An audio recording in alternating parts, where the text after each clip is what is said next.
Ya apareció. Ok, No, ya está. Ya se grabó, ya está grabando. sí, pero ahora le voy a poner. Muchas gracias a todos. Voy a empezar a compartir mi pantalla para que puedan ver mi presentación. Ok.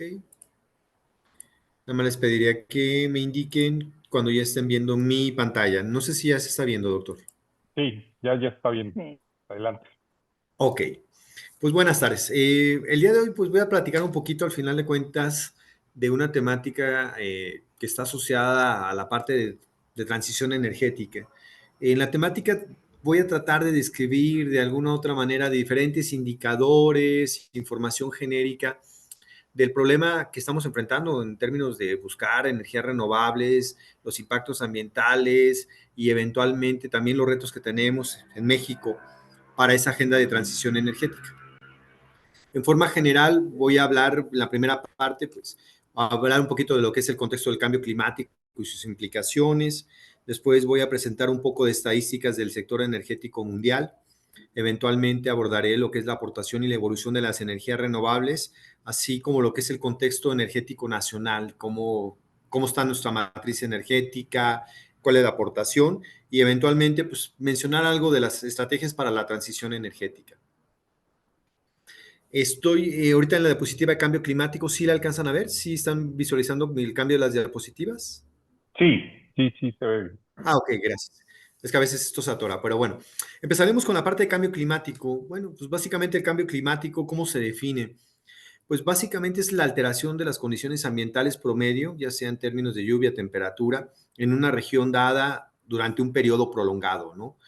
Y bueno, actualmente el cambio climático es uno de los principales retos que presentamos como humanidad porque tiene varios impactos en nuestra vida cotidiana y lo estamos viviendo los efectos, ¿no?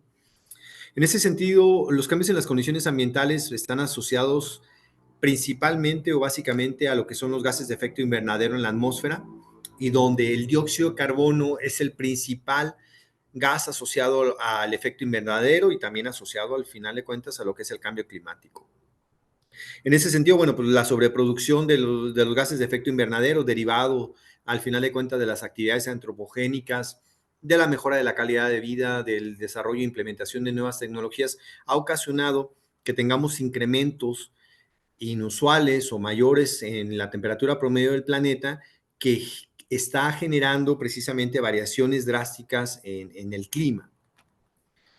Eh, en forma general, bueno, ¿qué es el cambio climático? Bueno, ¿qué ocasiona el cambio climático? ¿Cómo está asociado a lo que es el efecto invernadero?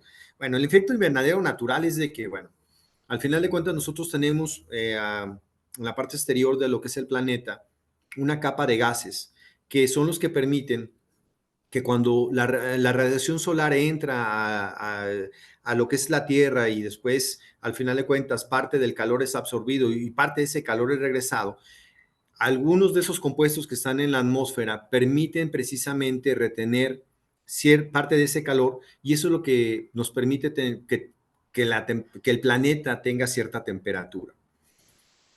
Es el efecto verdadero, ¿no? Entonces, de alguna manera, bueno, durante la evolución del planeta, de la humanidad, eh, el contenido de esos gases en la atmósfera ha ido cambiando y en particular durante las últimas décadas ha habido un incremento sustancial de la concentración de los gases que están asociados a emisiones antropogénicas y que tienen efecto en la retención de calor, de forma tal actualmente ha ocasionado que cuando llega la radiación solar y hay una liberación de calor, ahora tengamos una mayor retención de calor derivado del contenido de esos gases en la atmósfera. Eso es básicamente lo que es el efecto invernadero como tal. Bajo esa lógica, bueno, la acumulación de esos gases, la generación de esos gases por diferentes actividades antropogénicas, también inclusive algunas actividades naturales, pues han ocasionado que estemos viviendo o sufriendo cambios más drásticos en el clima y eso pues ha tenido incidencias directas que ya las podemos ver o palpar, ¿no? Estamos hablando de afectaciones de niveles de mares y ríos, la reducción más acelerada o el deshielo acelerado en zonas, en los glaciares o en las zonas polares. Eventualmente es algo que ya estamos también viviendo de manera más constante, cambios drásticos de clima durante el mismo día o durante una temporada, por ejemplo, en regiones en donde anteriormente no había lluvia, ahora empieza a haber más lluvia, donde antes no hacía tanto frío, ahora empieza a hacer más frío. Y bueno, eso tiene diferentes afectaciones en nuestra vida cotidiana, en las actividades que realizamos.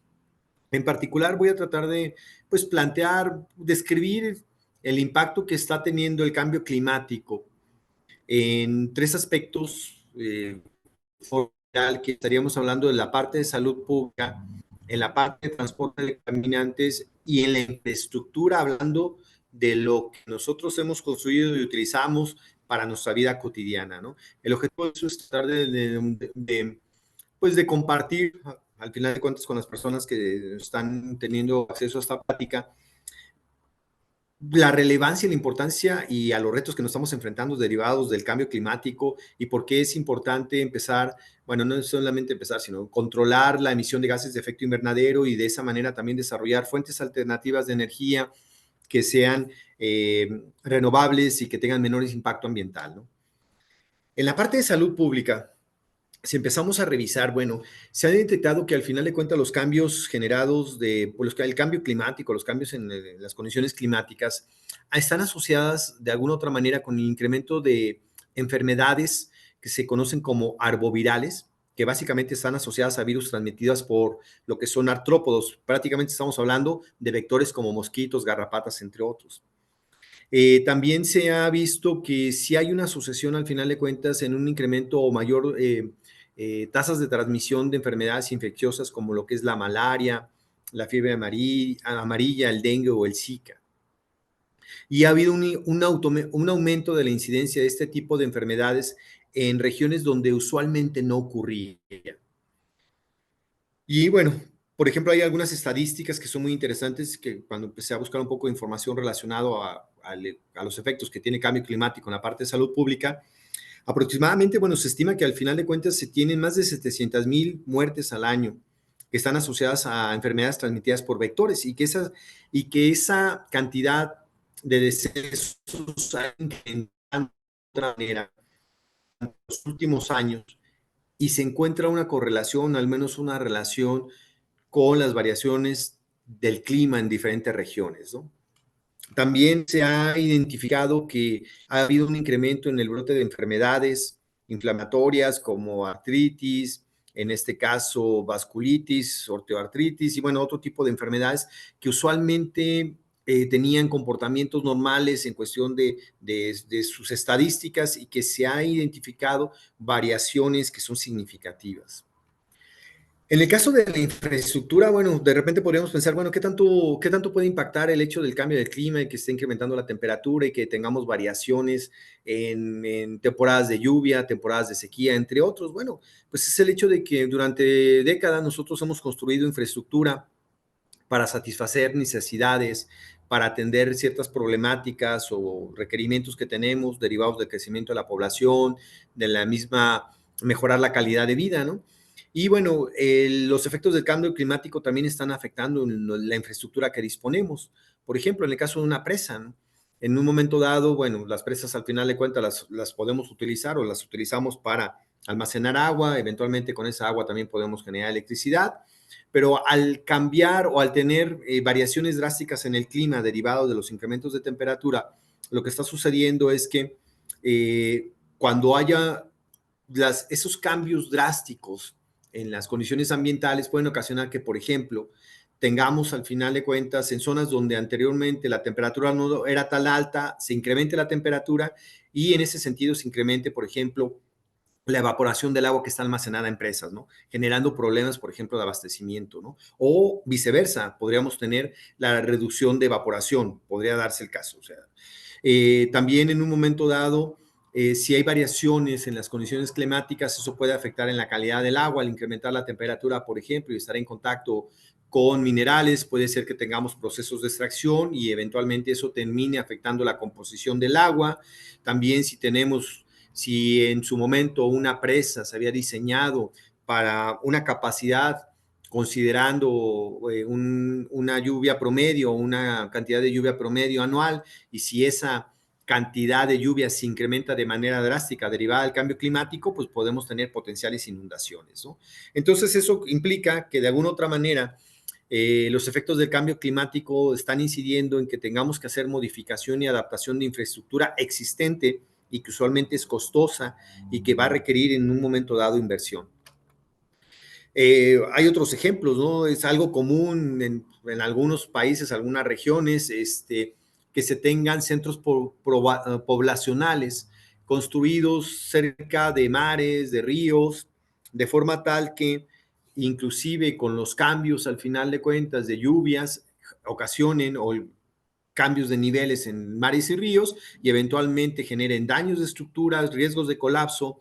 Por ejemplo, el incremento de temperatura o la presencia de mayor humedad en ciertas zonas donde anteriormente, bueno, las temperaturas no eran tan altas o no se tenía tanta humedad, también afecta a la degradación de los materiales que usualmente se utilizan para construcción de viviendas, edificios, y eso puede implicar problemas de corrosión, problemas, afectar al final de cuentas, por ejemplo, las propiedades mecánicas, porque en su momento se utilizaron materiales de ciertas características porque las condiciones climáticas eran específicas y cuando cambian, pues ocasionan que eventualmente inclusive se puedan generar riesgos para la población, ¿no? En ese sentido, bueno, de alguna otra manera, los efectos del cambio climático también está incidiendo en que tengamos que hacer inversiones en nueva infraestructura, inclusive tener que reubicar, en casos ya extremos, si es que se llegaran a dar, tener que reubicar centros poblacionales, inclusive hasta ciudades completas, ¿no? Para evitar al final de cuentas exposiciones o riesgos, ¿no? Y eso también tiene incidencia en la modificación de planes de urbanización o proyección de urbanización. En el caso de los patrones de contaminación, que bueno, pues obviamente sabemos que la contaminación ambiental, pues cuando hacemos emisiones de diferentes contaminantes y no tenemos control de ellas o no tenemos sistemas efectivos de tratamiento, pues podemos emitir partículas, contaminantes tóxicos al organismo humano y en función de las condiciones del clima, pues esos contaminantes se van a transportar y pueden llegar en condiciones normales a ciertos centros urbanos o ciertas áreas, ¿no? Al cambiar, al tener cambios drásticos en la temperatura, de repente mayor lluvia, menor lluvia, o por ejemplo, la generación de corrientes, cambiar los corrientes, en este caso, la presencia de la velocidad del aire, entre otros efectos. Entonces, lo que va a suceder es que al final de cuentas, los mecanismos de transporte de contaminantes que conocíamos pueden variar. ¿Y qué se puede generar? Que bueno, que contaminantes que usualmente no ocurrían o no impactaban ciertas áreas, puede ser que ahora estén impactando esas áreas, ¿no? Entonces, los cambios en las condiciones ambientales también tienen una afectación en los procesos de transporte de contaminantes, ¿no? ¿Y eso qué tiene incidencia? Pues directamente problemas de salud pública. ¿Por qué? Porque se van a generar nuevas o se están generando nuevas rutas de exposición a contaminantes y eventualmente podemos tener la presencia de enfermedades que anteriormente no se tenían en ciertas áreas. Aquí es una figura que muestra más o menos, de alguna otra manera, los diferentes impactos que puede tener el cambio climático y eventualmente lo que puede ocasionar en efectos de contaminación ambiental, ¿no? Al tener variaciones en el clima, podemos tener la presencia de incendios frecuentes. Por ejemplo, se comentaba que durante los últimos años, sobre todo en Sudamérica, en Chile, me parece, ha habido incendios inusuales que han generado muchos problemas. La presencia de huracanes, inundaciones, si recuerdan recientemente en España, si no me recuerdo, en Sevilla, tuvieron un problema importante de inundaciones totalmente inusuales que ocasionaron la muerte de varias personas, que inclusive la ciudad no estaba preparada para eso, que había sido En totalmente Valencia, inusual. En Valencia, sí, perdón. en Valencia. La situación de sequías es algo normal. Por ejemplo, en el país se ha presentado una situación de sequías que también ha afectado y bueno, pues obviamente el incremento, todo eso de alguna u otra manera ha tenido una incidencia en la manera en que los contaminantes que generamos, emitimos, eventualmente se están transportando y eso genera nuevas rutas de exposición y eventualmente va a tener una incidencia en lo que es la salud pública de la población. En ese sentido, pues bueno, la principal, pues al tener al final de cuentas una generación importante de gases de efecto invernadero, pues en gran medida esos gases se generan en gran medida por la energía que consumimos en nuestras diferentes actividades. En esta diapositiva les presento de manera general y bueno, más bien es ilustrativa, nos vamos a olvidar al final de cuentas de las cantidades o los valores del consumo de energía, pero se muestra una proyección de cómo ha ido variando al final de cuentas las diferentes fuentes de energía que utilizamos y cómo se espera que vayan cambiando, al menos en las próximas 3 décadas. En donde, bueno, vemos que al final de cuentas ahorita la aportación de las energías renovables no es tan significativa. De hecho, su aportación a la matriz energética internacional pues todavía no es tan significativa. Y bueno, si bien es cierto, se ha mencionado que una de las maneras de poder resolver al final de cuentas el efecto del cambio climático es a través de sustituir lo que son los combustibles derivados de los petroquímicos. La realidad es de que se espera que el consumo de petroquímicos todavía permanezca y siga incrementándose, no de manera tan significativa, y que eventualmente otras fuentes de energía tengan una aportación mayor y en particular, pues el objetivo es que las energías renovables tengan un despunte significativo para eventualmente tener una aportación muy sustancial a lo que es la matriz energética.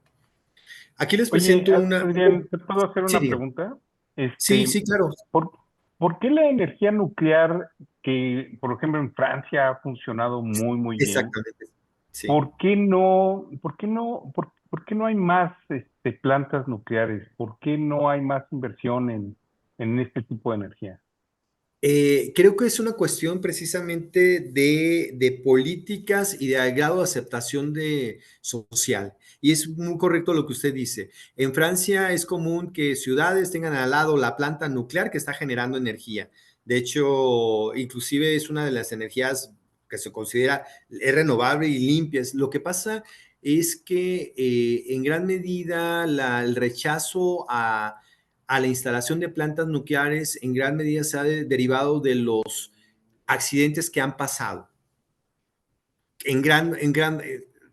Lo que pasó en Chernobyl, al final de cuentas, y también otro problema que se ha mencionado, yo no soy especialista en energía nuclear, doctor, pero de lo que han comentado y que alguien platicaba, es que uno de los problemas que se enfrenta la generación de las plantas de energía nuclear es que como utilizan agua para los reactores, esa agua también bueno, está contaminada de manera radioactiva y eventualmente el problema es que esa agua se genera en grandes cantidades, aunque no tiene un alto contenido de radioactividad, tienen que desarrollar procedimientos para su tratamiento. No sé si recientemente usted tuvo información, doctor, o escuchó en las noticias que en Japón estuvieron invirtiendo, inclusive compitieron, sacaron proyectos a nivel internacional para tratar de hacer la purificación del agua derivada de sus reactores nucleares para quitarle la radioactividad y después no sé, recuerdo si fue este año o el año anterior, ellos ya empezaron a vertir agua derivada de plantas de tratamiento,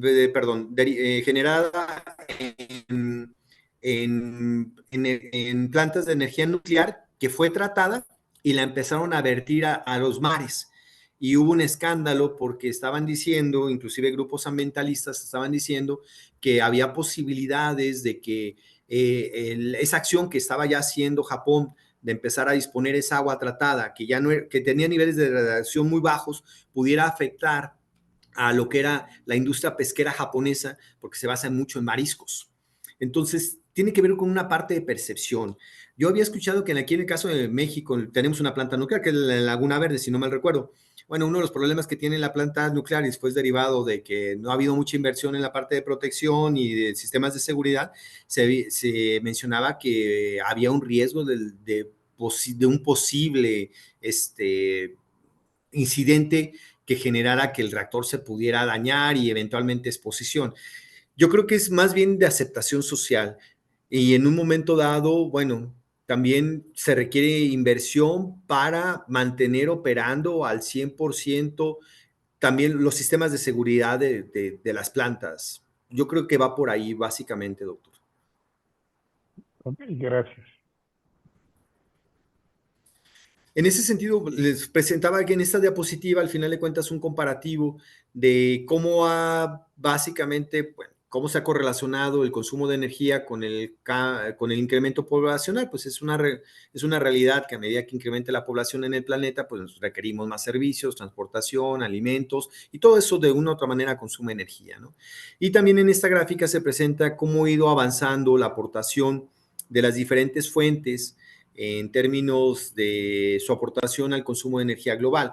Hay una parte importante bueno, diferentes fuentes y diferentes estadísticas indican, inclusive proyecciones, que el petróleo para nosotros todavía va a seguir continuando dentro de 30 años siendo una de las principales fuentes de energía y que eventualmente otras energías que se van a ir consolidando con respecto al tiempo van a tener una aportación mayor.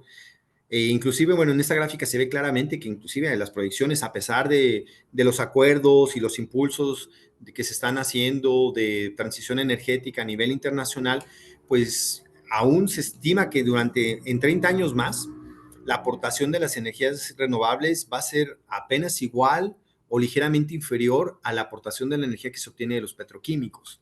También el uso de gas natural es una de las fuentes que va a tener un poco más de rol, que se espera que aporte más a lo que es la energía, a la matriz energética internacional.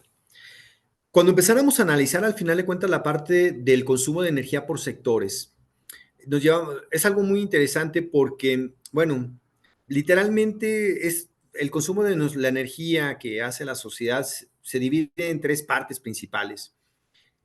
La tercera parte de la energía la consumimos en la parte residencial. O sea, en los edificios donde trabajamos, en los edificios donde vivimos o en todo lo que es infraestructura que utilizamos para vivir, para hacer nuestras actividades laborales, etcétera. Una tercera parte es la parte de la industria. Otro sector que es muy importante y que consume otro 30% es la parte de la transportación. Y hay otros sectores, como el caso de agricultura, que solamente consume el 3% de la energía total que se genera. Cuando analizamos la aportación o la introducción de las energías renovables, al menos durante las estadísticas existentes de al menos del 2010 al 2020, podemos ver que en forma general, tanto en la parte residencial como en la parte de la industria, las energías renovables han tenido la mayor penetración. De todo el global de energía, aproximadamente, del 100% de energía que consume la industria, aproximadamente entre el 17 y el 20% se genera por energías renovables. En menor proporción es en la parte residencial, pero el sector que ha tenido menor penetración de energías renovables es el sector de la transportación. Y eso es una parte que a mí me parece interesante, ¿no? Porque, bueno, de alguna u otra manera, tenemos que, si bien es cierto, hemos avanzado y ya tenemos una mayor de adaptación y aceptación de las energías renovables, tanto en la industria como en nuestro hogar, por decirlo así, en la parte de la transportación todavía hay un margen muy amplio y es donde tenemos mayor cantidad de rezago. Aquí hay un comparativo de cómo ha ido creciendo el consumo de energía no renovable y la aportación también de energía renovable por los diferentes sectores. Y podemos ver que en forma general, bueno, las energías no renovables las seguimos consumiendo, eso es una realidad. ¿Por qué? Porque tenemos que satisfacer las demandas de nuestra sociedad, nuestras demandas de energía. Sí se ha incrementado, al final de cuentas, la aportación y la contribución de las energías renovables en los diferentes sectores, pero en forma particular, el sector que sigue teniendo es una área en donde nos debemos de enfocar de manera importante y que va a ayudar a reducir la generación de gases de efecto invernadero y eventualmente mitigar los efectos del cambio climático, es la parte de transportación, ya que tanto en la parte residencial como en la industria tenemos un crecimiento consolidado y cada vez es más común que la sociedad en forma general o las industrias opten por las energías renovables porque también les genera beneficios económicos, ¿no? Entonces, pero en la parte de transportación todavía ahí tenemos retos importantes. Si hiciéramos un comparativo, por ejemplo, de la capacidad al final de cuentas de generación, cómo ha variado en los últimos 20 años entre las energías renovables y no renovables, y podemos ver que esto se refiere al final de cuentas a expansión de capacidad global, ¿no? Es decir, instalación de nuevas plantas o, sí, de nuevas plantas para generar energía. Podemos ver que durante la última década, bueno, el incremento de capacidad o el incremento de infraestructura para generar energía renovable pues ha sido mayor, aunque todavía se sigue dependiendo al final de cuentas de energías no renovables que se siguen instalando. Y pasamos en el 2002, la capacidad instalada o el incremento de capacidad instalada o el 15% correspondía a energías renovables. Actualmente prácticamente podemos decir que 8 de cada 10 proyectos están asociados a energías renovables de nueva capacidad instalada. Si hiciéramos un análisis de cómo ha evolucionado la contribución de las energías renovables durante un periodo de la última década, pues nos vamos a encontrar con cifras que también están interesantes. La primera parte, bueno, lo que comentaba el doctor Alejandro, es que la energía nuclear pues prácticamente permanece en el 10%. ¿Eso qué significa? Bueno, pues está significando que básicamente aquellos países que no se han enfrentado a problemas de accidentes nucleares por la operación de sus plantas, y que han invertido en su infraestructura y que tienen buen control de esas plantas, pues para ellos es muy confiable y las siguen operando, ¿no? Japón, ejemplo, Francia es un ejemplo, entre otros que pueden haber. Pero podemos ver que eventualmente, por ejemplo, si bien es cierto que estamos buscando al final de cuentas la sustitución de combustibles fósiles, pues la realidad es de que todavía pasamos de un 68% que teníamos en el 2012 a un 61% en el 2022. O sea, el incremento realmente no es menos del 10% en cuestión de aportación. ¿Qué hemos visto también en un momento dado? Bueno, la energía hidroeléctrica prácticamente se ha mantenido y donde hemos visto un incremento potencial o significativo es, por ejemplo, en el aprovechamiento de la energía solar y la energía eólica, en donde al final de cuentas, de tener una contribución o una aportación a la matriz energética internacional de alrededor del 3% hace una década, ahorita ya son prácticamente el 10%, ¿no? La industria geotérmica y la bioenergía pues se ha mantenido entre el 2 y el 3, sí ha habido incrementos, pero no han sido tan significativos. En forma general, al final de cuentas, si hiciéramos un análisis global, podríamos llegar a decir que en 10 años se ha logrado incrementar en un 50% el uso de energías renovables. Y bueno, seguimos y vamos a seguir teniendo una dependencia significativa de los combustibles fósiles. Cuando vemos estadísticas de nueva capacidad instalada en energías renovables, es decir, al final de cuentas, nuevas plantas o nuevas infraestructura para generar y aprovechar, al final de cuentas, energía solar, eólica, hidroeléctrica, bioenergía y geotérmica, podemos ver que, al menos para estadísticas del 2022, principalmente se ha hecho una inversión importante o lo que más se utiliza para generar nuevas energías, bueno, en las plantas de generación, nuevas plantas para generar energía renovable, principalmente energía solar y energía eólica.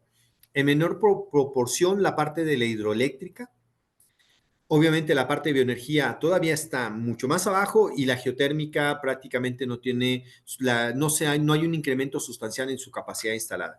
¿Y eso a qué se debe? ¿Por qué energía solar y eólica? Bueno, pues porque son tecnologías más maduras. Esa es una realidad. También son tecnologías que tienen una aceptación social mayor, o sea, ya estamos más identificados. Es más común que nosotros podamos ya visualizar en nuestros hogares normales donde vivimos, en nuestro fraccionamiento, colonia, que ya es normal ver paneles solares instalados, ¿no? Estamos como que más identificados con esas tecnologías. También la relación costo-beneficio, pues es mucho mayor al final de cuentas, o sea, es más favorable y también tienen una ventaja que son de aplicación general. Eso es otra parte importante. Esas dos fuentes de energía, pues prácticamente se pueden aprovechar. En principal la solar, todavía la eólica puede tener algunas restricciones, pero la solar prácticamente en cualquier parte del planeta, aunque tengamos cierto número de exposición al sol, básicamente podemos utilizarla. Si analizáramos de forma general cómo la capacidad que tienen diferentes regiones del mundo para generar energía renovable, pues nos vamos a llevar al final de cuentas pues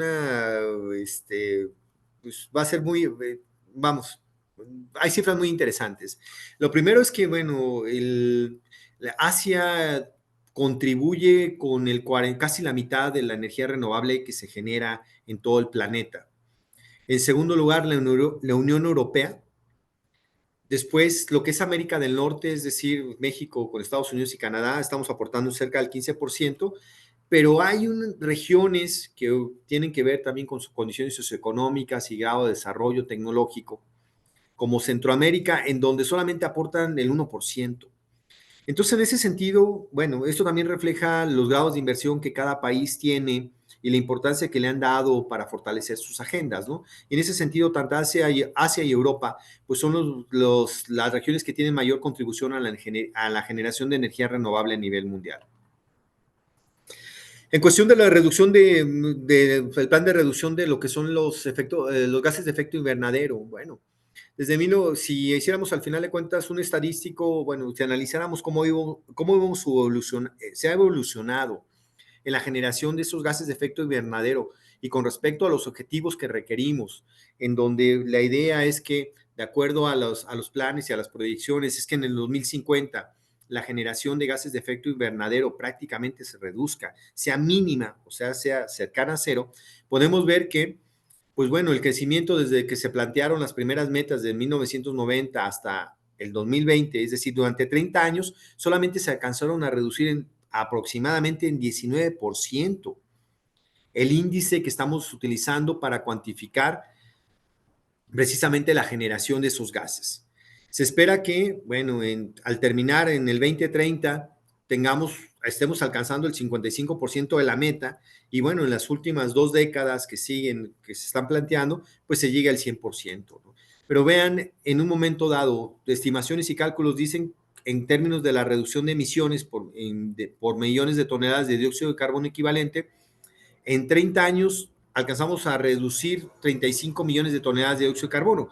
Bueno, se espera que en 15 años, derivados de la implementación de las agendas de transición energética a nivel mundial, pues prácticamente estemos generando 5 veces más de reducción de dióxido de carbono, ¿no?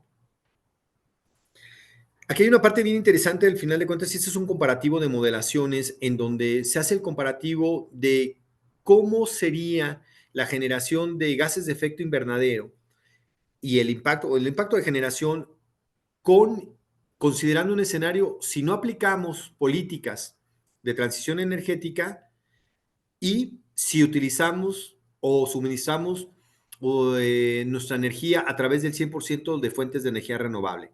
Y ustedes pueden ver que prácticamente, bueno, todas las estimaciones indican que que el mayor grado de utilización de energía renovable nos va a permitir hacer una reducción sustancial y drástica de la emisión de gases de efecto invernadero. Y que si no aplicamos ningún tipo de política nueva o diferente para cambiar, hacer esa transición a utilización de energías limpias, pues prácticamente la generación o el declive de esos gases de efecto invernadero pues va a ser mínima. Hablando de México, ¿qué es lo que necesitamos platicar? Bueno, pues esta es una imagen de datos proporcionados por la Secretaría de Energía para el 2023, en donde se describe nuestra matriz energética. La matriz energética es la descripción de la aportación de las diferentes fuentes de energía que nosotros utilizamos para satisfacer nuestra demanda de necesidades básicas. Y bueno, básicamente podemos ver que actualmente el 75% de la energía que consumimos viene de energías convencionales o fósiles. La fotovoltaica es la segunda aportación más importante, que es con el 7%. Tenemos otra aportación que es alrededor del 14%, que corresponde a energía hidroeléctrica y eólica. También tenemos energía nuclear que aporta el 3%. Tenemos una aportación muy pequeña que tiene que ver de bioenergía. Hay la posibilidad y se menciona que, bueno, por ejemplo, Comisión Federal de Electricidad quiere aprovechar la energía geotérmica. Entonces, bueno, pues si se dan cuenta, pues tenemos un reto importante en términos de tratar de sustituir en ese sentido, pues las energías fósiles, porque prácticamente el 80% de lo que consumimos de energía proviene todavía de petroquímicos y de energía, de fuentes de energía que son contaminantes. ¿Cómo consumimos energía en México? La mayor parte, la mitad, se va para transporte. Hay una parte importante que se va en la industria, que es prácticamente la tercera parte, y eso es como que muy consistente con los demás sectores. Y otra parte importante, al final de cuentas, aunque en menor proporción, es la parte residencial. Y bueno, si empezamos a correlacionar los datos y estadísticos internacionales y lo que hemos visto, lo que he estado tratando de escribir, podemos ver que en un sector clave, en forma general, no solamente para México, sino para los diferentes países, para hacer una reducción significativa de la generación de gases de efecto invernadero y con eso tratar de mitigar el calentamiento global es enfocarnos al final de cuentas, si bien es cierto, sí continuar con los esfuerzos de penetración de las energías renovables, tanto en el sector industrial como residencial, pero un factor muy importante es el factor transporte. Si logramos al final de cuentas incrementar de manera sustancial la participación de energías renovables en el sector transporte, vamos a ver, todavía vamos a ayudar de manera más significativa a evitar los efectos del cambio climático.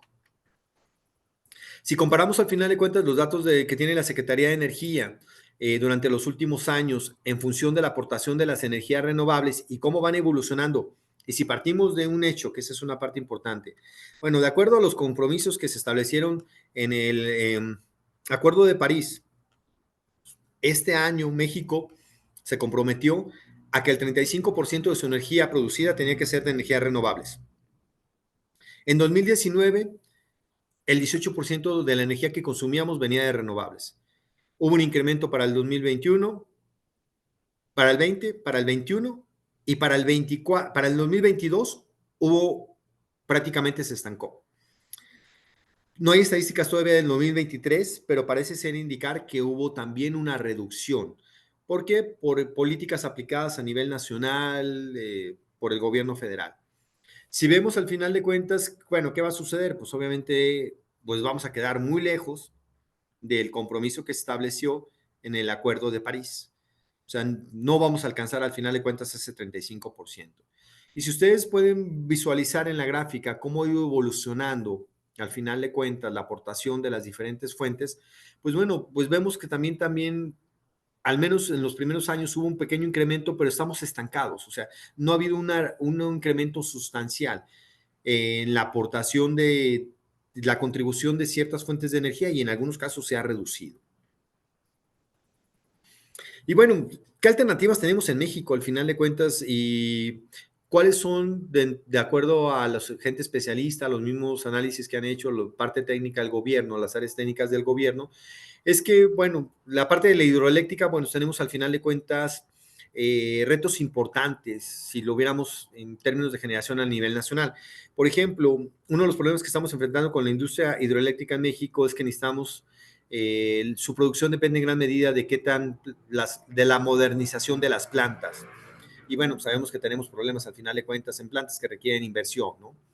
Otra parte importante es que la sequía que estamos viviendo en el país y que se ha vivido también el año anterior, eso afecta la capacidad de generación. Por ejemplo, se tiene registrado que en el 2023 hubo una reducción significativa en la producción de energía a través de hidroeléctrica derivado por la parte de las sequías. En el caso de la parte de la fotovoltaica, es una de las fuentes de energía que tiene mayor potencial de crecimiento, tanto en el corto y a mediano plazo. México, en forma general, tenemos una buena radiación solar promedio que es atractiva para la implementación de energía fotovoltaica.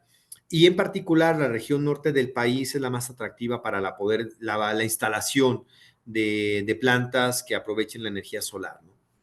En la parte eólica, también se considera que tiene un potencial de crecimiento a corto plazo significativo para fortalecer nuestra matriz energética nacional. De hecho, tenemos aquí en México de los parques eólicos más importantes de América Latina, en la parte de Oaxaca. Sin embargo, una de sus desventajas es que también la inversión que se requiere para su operación usualmente es mayor o más significativa que otras fuentes de energía. Eso es una limitante, sobre todo para incrementar su capacidad instalada. Y podría darse, derivado de que ya estamos viviendo efectos de cambio climático, que tengamos intermitencia en su generación, derivado precisamente por el cambio de las condiciones del clima, ¿no? En la parte de geotérmica, energía geotérmica, su aportación es muy limitada a la matriz nacional. Sin embargo, nosotros tenemos dentro de las capacidades instaladas a nivel mundial, de las más altas capacidades instaladas. De hecho, en la central de Cerro Prieto es la segunda central geotérmica más grande del mundo. Y hay algunos proyectos que trae CFE Energía de tratar de aprovechar un poco más esta fuente de energía en ciertas regiones del país. En ese sentido, bueno, si nosotros planteáramos al final de cuentas tratar de resolver eventualmente los problemas del cambio climático y satisfacer nuestras necesidades de energía de manera sustentable, reduciendo contaminación ambiental, costos en general. Bueno, implica al final de cuentas una estrategia completa e integral para llegar a las cero emisiones. Y bueno, algunas personas han sugerido que primero necesitamos tener una política de eficiencia energética, ¿no? Es decir, tratar de consumir la energía mínima necesaria, optimizar el consumo de energía. Y eso puede representar hasta el 25% de una estrategia para lograr cero emisiones de gases de efecto invernadero. Por otro lado, necesitamos al final de cuentas que las energías renovables tengan un mayor grado de penetración en los diferentes sectores de nuestra vida cotidiana, residencial, industria y obviamente transportación. Se habla que la parte de electrificación, es decir, utilizar más a la energía eléctrica en las diferentes necesidades que tenemos, desde transportación, obviamente uso en empresas, etcétera, es fundamental para reducir la emisión de gases de efecto invernadero. Eso aunado a que necesitamos incorporar nuevos vectores energéticos, entre ellos hidrógeno y, por ejemplo, utilizar el dióxido de carbono que tenemos en la atmósfera, capturarlo y aprovecharlo para transformarlo o valorizarlo y obtener nuevos productos o vectores energéticos. Por ejemplo, en el caso de hidrógeno pues hay una fiebre del hidrógeno, hay muchos planes a niveles nacionales e internacionales que están tratando de fomentar precisamente la generación de hidrógeno. Bueno, se considera que si podemos generar, si el hidrógeno va a tener una aportación del 10% a resolver esa problemática. También algo que es importante es desarrollar tecnologías para capturar el dióxido de carbono ambiental y también para almacenarlo con el objetivo de que no se esté contribuyendo al final de cuentas al incremento de temperatura y eventualmente también desarrollar procesos catalíticos o de transformación para obtener otros vectores energéticos. En ese sentido, bueno, cualquier estrategia para transición energética pues debe de contener varios elementos y en el caso muy particular, en forma general, pues primero necesitamos hacer un análisis de necesidades y factibilidad, ¿no? En caso muy particular, bueno, en México tenemos ciertas fuentes de energía, algunas que tienen mayor potencial, menor potencial, tenemos características socioeconómicas, limitaciones tecnológicas, cierto contexto científico-tecnológico que también eso va a incidir en lo que podemos hacer y lo que no podemos realizar. También tenemos que hacer un análisis del impacto social y ambiental. Todas las fuentes de energía, independientemente de que sean renovables o no, también van a generar otros nuevos problemas de contaminación. Por ejemplo, algo que no se está abordando, bueno, estamos hablando de que la energía fotovoltaica, o sea, energía solar, las celdas solares, me pueden servir ahí tienen un alto potencial de incremento para generar energía renovable. Sin embargo, todavía no estamos viendo los efectos que va a poder tener la disposición de esos paneles cuando ya la celda ya no se tenga que desechar. Usualmente las celdas solares contienen contaminantes tóxicos al organismo humano, tienen arsenio, tienen metales pesados, inclusive metales que son altamente tóxicos. Entonces, si yo no empiezo a tener control, porque por ejemplo ahorita no hay control, podemos ver que si una celda solar se desinstaló, pues termina en el bote de la basura y eso termina después destrozado y eventualmente va al de relleno sanitario. Después cuando hay lluvia, si al final de cuentas se genera una condición ácida, pues se van a extraer al final de cuentas esos metales, pues se van a disolver de la celda y eventualmente eso va a llegar a mantos freáticos si no se tiene al final de cuentas una adecuada disposición. Entonces, en ese sentido, también tenemos que evaluar los impactos ambientales y también qué impactos sociales se pueden generar la implementación de cierto tipo de energías.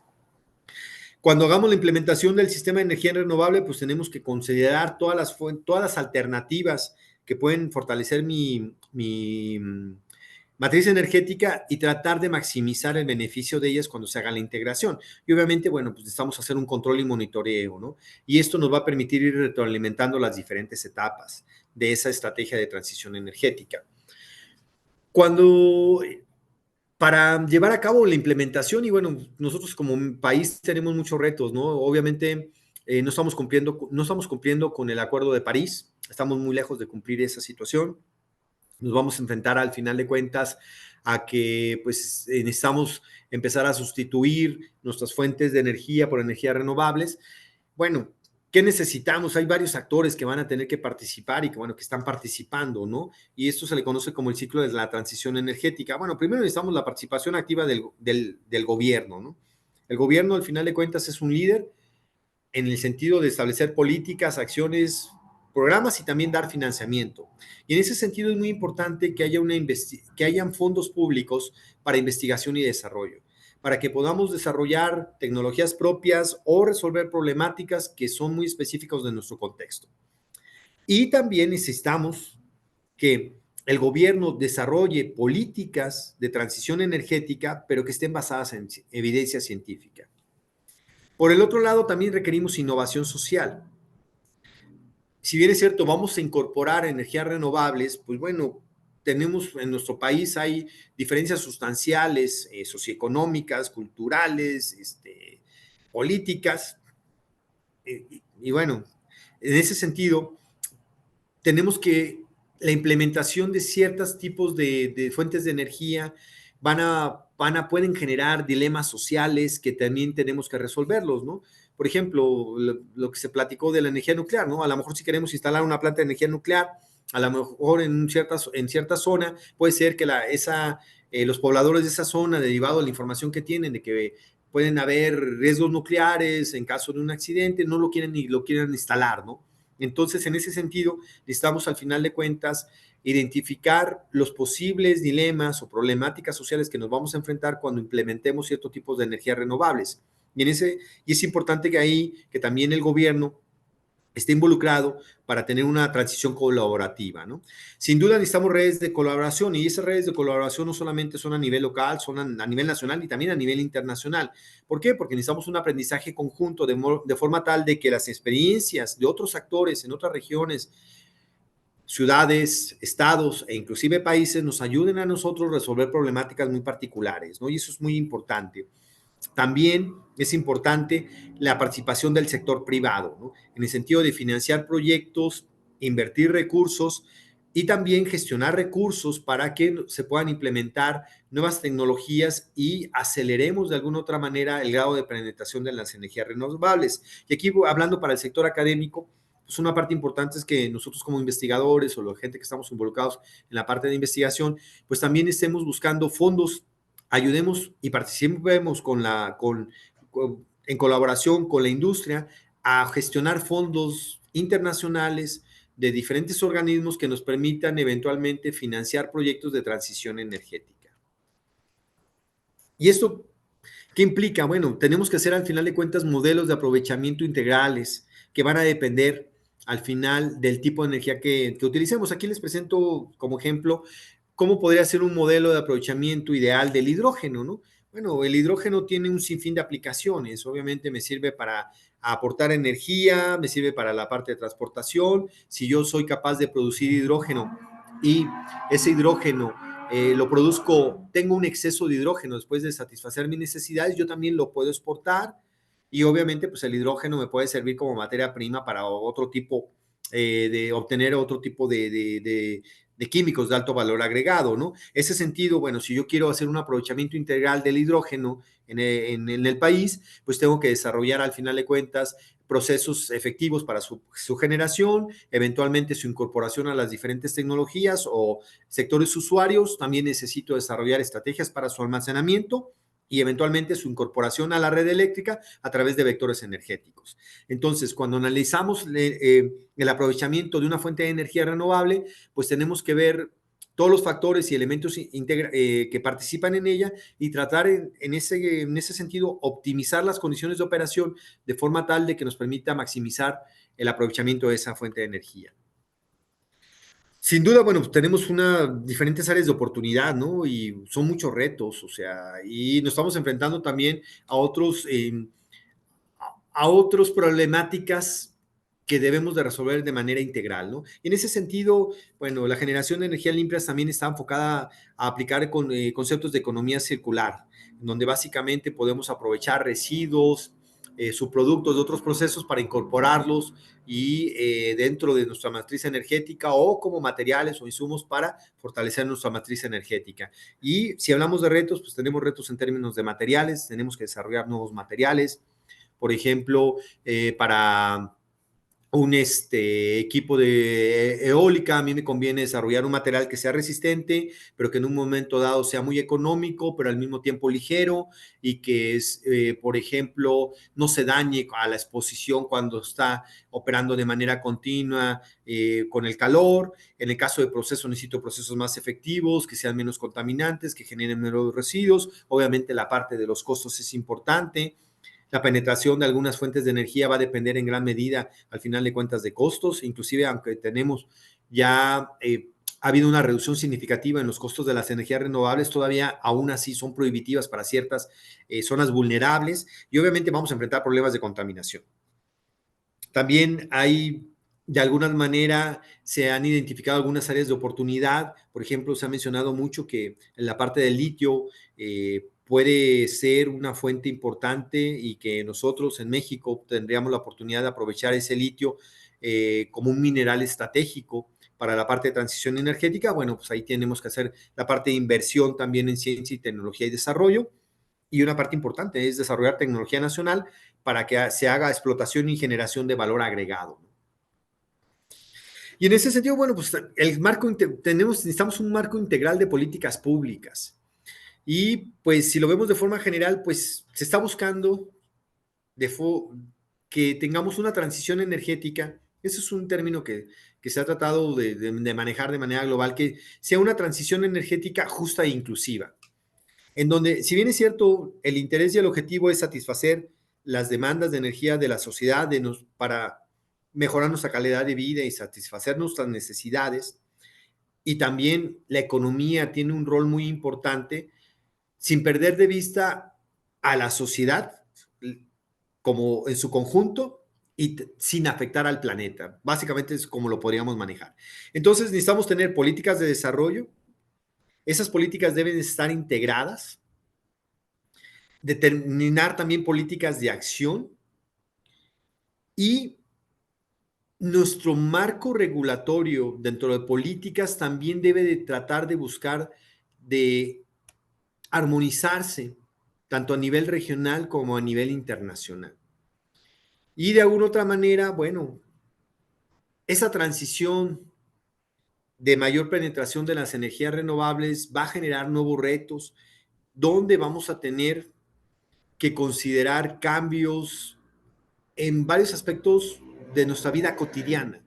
Y bueno, de alguna otra manera, el gobierno tiene que estar involucrado junto con la sociedad y los diferentes actores de la sociedad para establecer ese tipo de políticas y bueno, un marco de acciones, definir un marco de acción de forma tal de que logremos efectivamente que esa transición, que el objetivo de reducir efectos de gas invernadero para que no tengamos incrementos de temperatura y que no estén y mitigar los efectos del cambio climático genere beneficios a todos los sectores de la sociedad y que todos obtengamos ese beneficio y no salgamos afectados.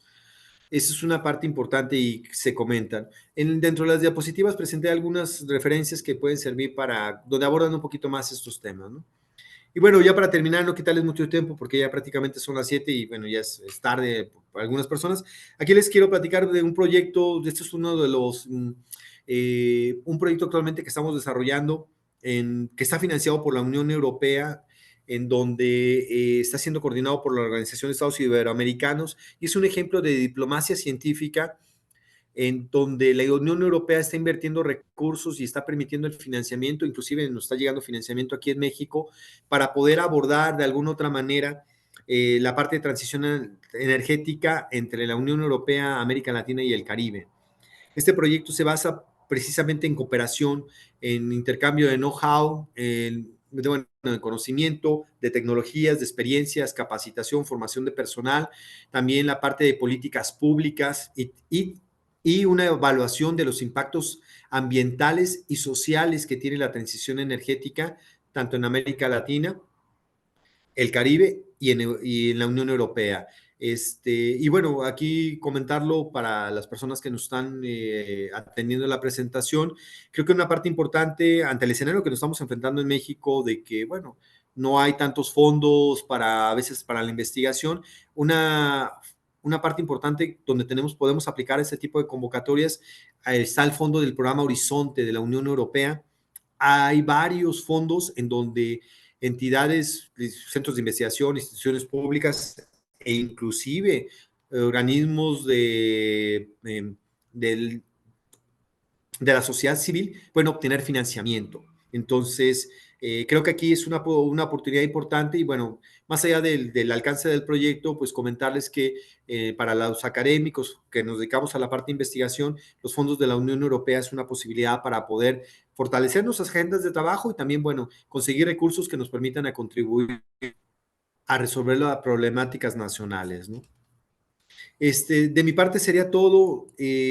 No sé si tengan alguna pregunta, algún comentario, alguna parte que haya quedado que quisieran discutir.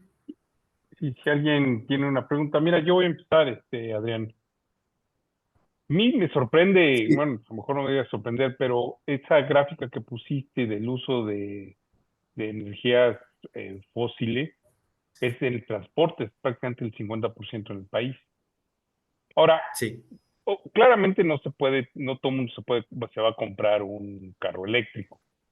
Pero, claro. por ejemplo, no sé si tú uses la 57, pero la carretera 57, la que va a Laredo, Monterrey, Saltillo, San Luis, Querétaro, Ciudad de México, se ha vuelto un estacionamiento de trailers y muy peligroso. Entonces, este problema de la transición energética tiene como muchas aristas, ¿no? Una es invertir en transportación masiva, en electrodomésticos más eficientes, que eso se está haciendo. Y a mí creo que lo que a mí más me preocupa, que es lo más difícil, ni siquiera es el tema científico, es que me preocupa, es generar políticas públicas, convencer Sí, a los que hacen las decisiones que vale la pena invertir o que vean a futuro las cosas, ¿no? es correcto. Sí, sí, es correcto, totalmente. Y también en ese sentido, lo que mencionaba, ¿no? Obviamente habrá regiones del mundo que van a tener mayor facilidad en la penetración de la electromovilidad, ¿no? Por ejemplo, en Estados Unidos ya se están planteando que creo que en 2 o 3 años la venta de puros carros eléctricos. Obviamente las capacidades económicas que tiene esa sociedad es muy diferente, ¿no?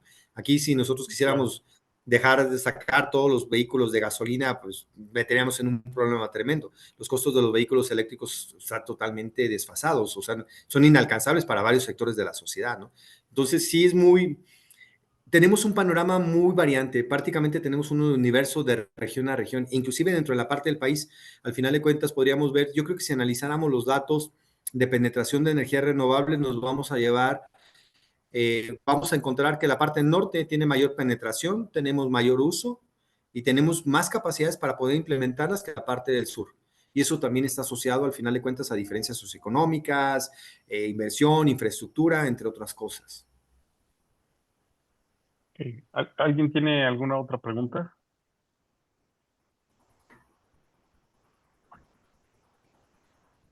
Pues bueno,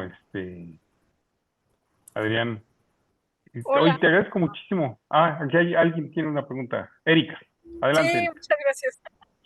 Sí, muy interesante la presentación, la verdad, sí, son datos que a veces uno tiene en el radar, pero ya con alguien que trabaja en esto, pues es más interesante. Al respecto, justo con estos proyectos Horizon, que siempre ahora están tomando mucho los Erasmus, todo ese tipo de proyectos para a nivel internacional. ¿Cuál ha sido su experiencia, doctor Adrián, respecto a ya sea aplicarlos o cómo construirlos? Porque realmente pues sí hay mucha competencia. Gracias. Sí, bueno, hemos tenido mucha suerte, doctora Erika. Nosotros empezamos a participar en los proyectos Horizon. El primer proyecto que tuvimos fue en el 2017, que fue en un proyecto de biorefinerías. Fue coordinado por la Universidad del Sur de Dinamarca. Fue relativamente sencillo armar el consorcio. Nosotros participamos como tercer país junto con Brasil y con Estados Unidos. Y nos fue bien porque el proyecto se autorizó, aunque no recibimos financiamiento, recibimos el apoyo de que nos mandaran investigadores de Europa que vinieron a hacer estancias con nosotros durante un mes o más tiempo pagados con fondos europeos. Hay diferentes fondos en donde podemos participar. El segundo proyecto, ahorita estamos involucrados en dos más. Uno que se llama un proyecto Clean Water, que está coordinado por la Universidad de Alicante, que es del fondo de Marie Curie. Ese es el mismo fondo en el que tuvimos el proyecto de biorefinerías y también lo que nos está permitiendo es que, bueno, nos abrió la posibilidad de mandar estudiantes y también recibir gente del extranjero. Ahí no estamos recibiendo fondos de manera directa. ¿Por qué en esos fondos no hemos recibido de manera directa? Bueno, lo que pasa es que la Unión Europea nos tiene clasificados como parte del G20 y en automático no somos sujetos de financiamiento en ciertas acciones del Fondo Horizonte. Sin embargo, hay un fondo muy interesante que es el que les presentaba del proyecto de Energy Tran, que es de infraestructuras científicas. Ese proyecto solamente autorizan uno al año por parte de la Unión Europea, pero la característica es eh, asociar o colaborar a Europa con el resto del mundo.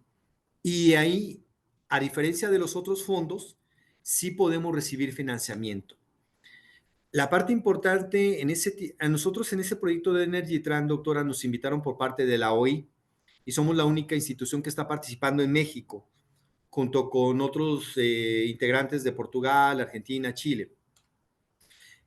Ahí la idea y bueno, mi recomendación y sugerencia es, hay varios, primero registrarnos y me imagino que, por ejemplo, el IPC debe tener el número PIC, que es es un número de, como el RENICID o lo que era el RENICID, que es reconocimiento ante la Unión Europea. Lo primero importante aquí es que nosotros, nuestras instituciones, se registren ante la Unión Europea para que sean sujetos de participar en los fondos.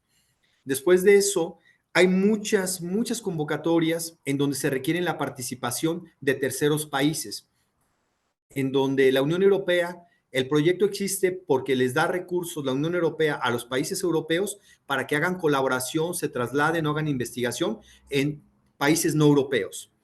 Y es ahí donde podemos aprovechar nuestras oportunidades. Sí son competitivos, sí, pero el porcentaje de cuando se autorizan los proyectos son de 1,5 millones de euros, 2 millones de euros, proyectos de 3, 4 años, usualmente dependiendo del fondo también, ¿verdad? Pero en las acciones de Marie Curie usualmente compiten entre 200 y 300 proyectos y se autorizan entre 20 y 30. Pero creo que es una buena alternativa que podríamos voltear. CONACYT tiene bueno, el año pasado, todavía antes de que terminara la administración anterior, firmó el convenio con la Unión Europea para financiar algunas acciones, pero ellos decían qué proyectos querían financiar. O sea, ellos pasaron una lista de proyectos que para ellos eran prioritarios y si la institución se quería sumar y si el proyecto se aprobaba, CONACYT daba la parte correspondiente.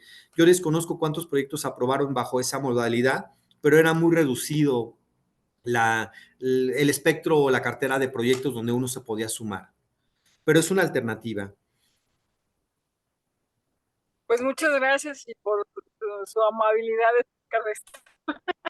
Gracias. No, al contrario. Y de hecho, y a lo mejor algo que podemos hacer, doctor Alejandro, es yo creo que podríamos hacer un taller de compartir de experiencias de financiamiento internacional para nuestros colegas. Creo que hay varias fuentes de financiamiento donde hemos participado algunas personas y que podríamos ayudar a compartirles y decirles, mira, por aquí hay esta fuente de financiamiento, por aquí se puede aplicar.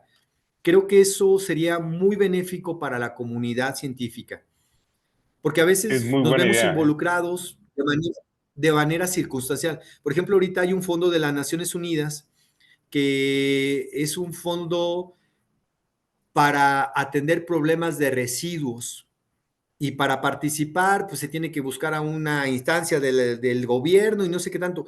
Bueno, esa información no baja hasta los investigadores. Y son fondos en donde podemos estar involucrados las instituciones, centros de investigación. Entonces yo creo que la experiencia que tenemos, porque cada uno de nosotros nos ha tocado vivir diferentes cosas, podríamos compartir las oportunidades. Recientemente participamos en un fondo, bueno, es cuando ya está la visión de los países desarrollados es muy diferente, ¿no? Hay un fondo de Suiza que es para jóvenes investigadores, pero la característica de ese fondo es que tengan que buscar colaboración con un tercer país y de lo que se autoriza el recurso, el 30% se va para el colaborador internacional. Entonces, y son, bueno, son fondos competidos, sí, pero estamos hablando de que si se llega a autorizar un proyecto al joven investigador, porque es una característica, tiene que ser joven investigador, se le autorizan como 4 o 5 millones de pesos. Y yo Entonces, creo que te voy a tomar la palabra. Yo creo que es muy buena idea, Adrián, de hacer un taller de experiencias y que sobre cada quien cómo lidiar, compartiéramos, cómo solicitar información. Sí, dale. Yo me encargo inclusive de, compartir los expedientes, por ejemplo, de las propuestas que tenemos claro. exitosas, todo eso serviría bastante. O sea, es como decirles, miren, hay estas opciones y bueno, podemos hacerlo. Ups. No sé si- Creo que se fue Adrián. Adrián, no te escuchamos.